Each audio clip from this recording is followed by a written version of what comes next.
echo of his car. நமது ஆண்டவரும் இரட்சகருமாகிய இயேசு கிறிஸ்துவின் நாமத்தில் உங்களை அன்புடன் வாழ்த்துகிறேன். మన ప్రభు రక్షకుడైన యేసుక్రీస్తు నామం నందున మిమ్మల్ని అందరినీ అభినందిస్తున్నాను. மறுபடியும் நாம் சந்திப்பதற்கு அவர் கொடுத்த வாய்ப்புக்காக நாம் அவருக்கு நன்றி செலுத்த கடமைப்பட்டிருக்கிறோம்.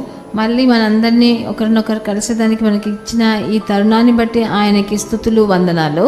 மத்தேயு எழுதின சுவிசேஷம் 15ஆம் அதிகாரம் 28ஆம் வசனத்திலே ஒரு பகுதியை இப்படி நாம் படிக்கிறோம்.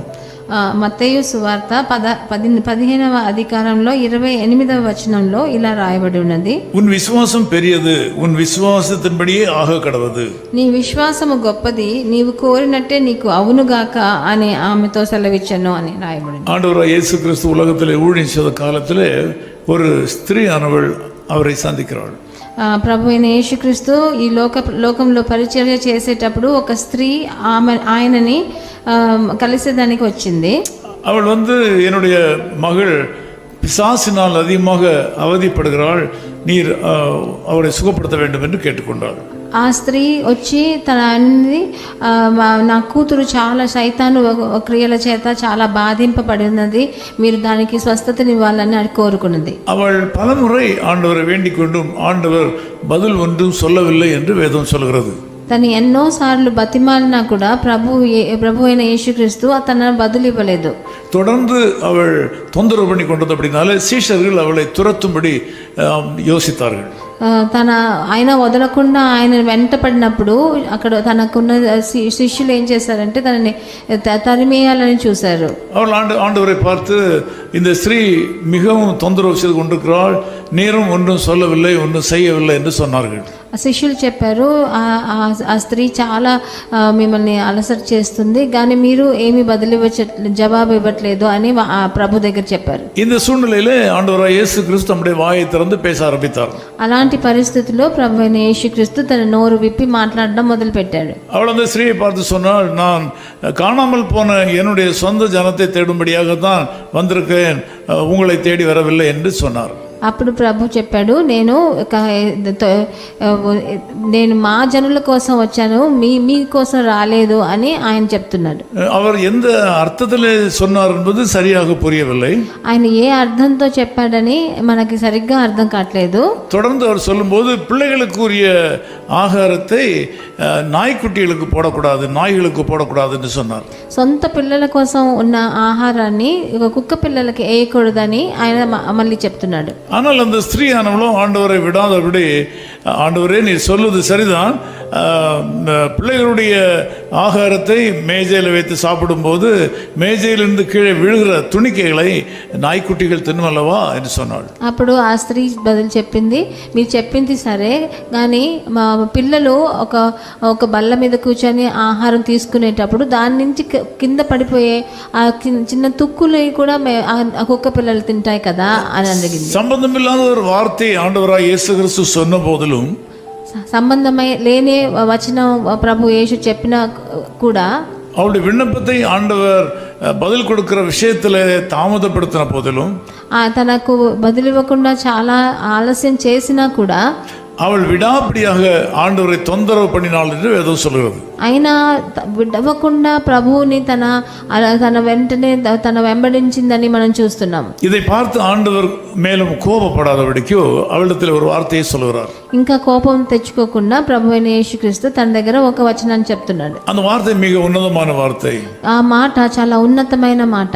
உன் விசுவாசம் பெரியது என்று சொல்கிறார். నీ విశ్వాసం గొప్పది అని ఆయన సెలవిస్తున్నాడు. உன்னுடைய விசுவாசத்தின்படி ஆக்கிடுவது என்று சொல்கிறார். నీ విశ్వాసాన్ని బట్టి నీకు అవునుగాక అని. இந்த காலைவேளையில் நீங்களும் விதமாக பல காரியங்களுக்காக ஜெபம் பண்ணி கொண்டிருக்கலாம். ఈ రోజు ప్రొద్దుట వేళ మీరు కూడా ఇలాంటి ఎన్నో విషయాల గురించి ప్రార్థన చేస్తున్నారేమో. சில நேரங்களில் ஆண்டவர் உங்களிடத்தில் பேசாதவர் போல தென்படலாம். కొన్నిసార్లు ప్రభు మీ దగ్గర ఇంకా ఏమి జవాబు ఇవ్వలేదు అని మనకు అనిపించవచ్చు. ஒரு சில வேளைகளில் நீங்கள் எதிர்பாராத ஒரு வித்தியாசமான பதிலை நீங்கள் ஆண்டவரிடத்தில் பெற்றுக்கொண்டிருக்கலாம். మీరు ఎదురు చూడని ఒక వేరు విధమైన ఒక జవాబుని ప్రభు దగ్గర నుంచి మీరు పొందారేమో. காரியங்கள் எப்படி இருந்தாலும் ஆண்டவர் ஜெபத்தை கேட்கிறவர். ఎట్లా విషయం ఎలా ఉన్న పరిస్థితి ఎట్లాగున్నా ప్రభువు మన విన్నపాన్ని మన మొరని వినే దేవుడుగా ఉన్నాడు. இங்கே பார்க்கும் ஆண்டவராய் இயேசு கிறிஸ்து அவருடைய விசுவாசத்தை பார்த்து சந்தோஷப்பட்டார். ఇక్కడ చూస్తున్నాం ప్రభువైన యేసుక్రీస్తు ఆ స్త్రీ విశ్వాసాన్ని చూసి సంతోషపడ్డాడు. அது மாத்திரமல்ல, அவருடைய தேவைகளை அவர் சந்தித்தார். ఆయన తనకి కావలసిన అక్కరని ఆయన తీర్చివేశాడు. வேதம் சொல்லுகிறது அவருடைய மகள் அந்நேரமே சுகமடைந்தாள். పరిశుద్ధ గ్రంథం సెలవిస్తుంది ఆ సమయమే తన కూతురు స్వస్థపడిందని. இன்றைய காலவேளையில் உங்கள் வாழ்க்கையில ஒரு அற்புதம் நடக்கும். ఈ ప్రొద్దుట వేళ మీ జీవితంలో కూడా ఒక పెద్ద అద్భుతాన్ని మీరు ఎదురు చూడొచ్చు. ஜெபத்தில் உறுதியாய் தரித்திருங்கள். మీరు ప్రార్థనలో మీరు వెంబడించండి. உங்கள் ஆலயத்தை கனம் பண்ணுகிறதிலே முந்திக் கொள்ளுங்கள். మీ దేవాలయానికి ఇవ్వవలసిన ఘనతలో మీరు ముందంచి వేయండి. தேவனுக்கு ஊழியம் செய்கிற விஷயத்தில் உறுதியாயிருங்கள். మీరు పరిచర్య చేసే కార్యాల్లో కూడా మీరు దేవునికి నిజంగా నిజాయితీగా ఉండండి. உங்களுக்கு நன்மை வராமல் இருப்பது போல தோன்றினாலும் நீங்கள் செய்யுங்கள். మీకు మంచి జరగనట్టు మనకు అనిపించినా దాన్ని వెంబడించడం వదలకండి. ஆண்டவர் உங்களுடைய ஜெபங்களுக்கு வித்தியாசமான ஒரு பதிலை கொடுப்பது போல தோன்றினாலும் உங்கள் கடமைகளை செய்யுங்கள். ప్రభువు మీరు అనుకున్నట్టు మీకు జవాబు ఇవ్వకపోయినా మీ కర్తవ్యాలను మీరు చేయండి. சோர்ந்து போகாமல் ஜெபத்தில் விழித்திருங்கள். మీరు సొమ్మసిల్లకుండా ప్రార్థనలో మెలకువగా ఉండండి. நிச்சயமாக உங்கள் ஜெபத்திற்கு முடிவு உண்டு. తప్పకుండా మీ ప్రార్థనకి ఒక మంచి ఒక జవాబుని మీరు పొందుకుంటారు. அது நல்ல முடிவு. అది మంచి జవాబుగా ఉంటుంది. அற்புதமான முடிவு. అది అద్భుతమైన సమాప్తిగా ఉంటుంది. ஆண்டவர் உங்களை இந்த காலவேளையில் ஆசீர்வதிப்பாராக. ఈ ప్రొద్దుటి వేళ ప్రభు మిమ్మల్ని ఆశీర్వదించును గాక. ఆమేన్. ఆమేన్. நாம் ஜெபம் பண்ணுவோம். మనం ప్రార్థన చేద్దాం. நல்ல பிதாவே, உமக்கு நன்றி செலுத்துகிறோம். మంచి తండ్రి, మీకు కృతజ్ఞతలయ్యా. இந்த காலவேளையில் இந்த மக்களோடு பேசின காரியங்களை நீ கவனித்தீர். ఈ రోజు మేము వీళ్ళతో మా జనులతో మాట్లాడిన విషయాలను మీరు గమనించారు. வாழ்க்கையில சோர்ந்து போன மக்கள் பலர் இருக்கிறார்கள். జీవితంలో ఎంతో అలసటతో ఉన్న జనులు ఎంతో మంది ఉన్నారు. நல்ல காரியங்களுக்காக ஜெபம் பண்ணி உம்மிடத்தில் பதில் வராததுனால சோர்ந்து போன மக்கள் இருக்கிறார்கள். వాళ్ళ జీవితంలో మంచి కార్యాలు జరగాలని ఎన్నోసార్లు ప్రార్థించి దొరకకుండా ఇంకా సొమ్మసిల్లిపోయిన వాళ్ళు. சில நேரங்களில் வந்த பதில் கூட நல்ல பதிலாக இல்லாதனால மனம் கசந்து போயிருக்கிறார்கள். కానీ ఎన్నోసార్లు వాళ్ళకు వచ్చిన జవాబు వారు అనుకున్నట్టు సంతోషకరంగా లేదని ఎంతో మంది సొమ్మసిల్లిపోయి ఉన్నారు. நீர் எங்கள் விசுவாசத்தை பார்க்கிறவர், உமக்கு ஸ்தோத்திரம். మీరు మా విశ్వాసాన్ని చూసే ప్రభువుగా ఉన్నారు, స్తుతులు. எங்கள் பொறுமையை கவனிக்கிறவர், உமக்கு நன்றி. మా సహనాన్ని మీరు చూసే ప్రభువుగా ఉన్నారు, అందుకని మీకు కృతజ్ఞతలు. இந்த சகோதரி தன்னுடைய மகளுக்கு சுகத்தை பெற்றுக்கொண்டார்கள். ఈ సహోదరి ఎట్లా తన కూతురికి స్వస్థతను పొందుకుందో அதே போல இந்த செய்தியை கேட்கிற எல்லாரும் இந்த நாளில் அவர்கள் கேட்கிற காரியங்களை பெற்றுக்கொள்வார்களாக. అలాగే ఈ దైవజనులు ఎవరంతా నా ప్రార్థన వింటున్నారో వాళ్ళ జీవితానికి కావలసిన జవాబును వాళ్ళు పొందుకొందురుగాక. வியாதிகள் மாறுவதாக.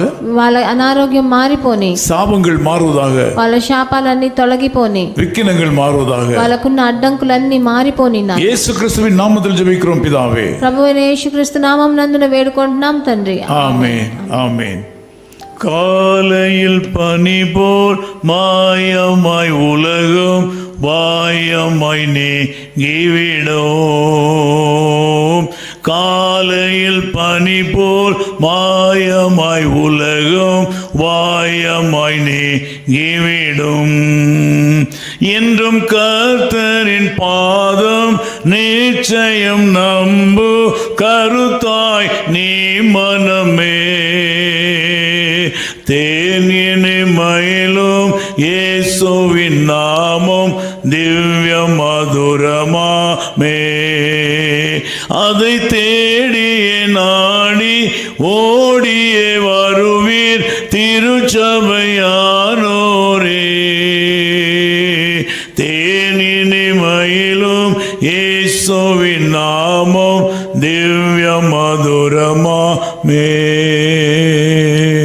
His Call Ministries, 10 Muhammad Abdullah 2nd Street, opposite International Cricket Stadium, Chepauk, Chennai 600005, India.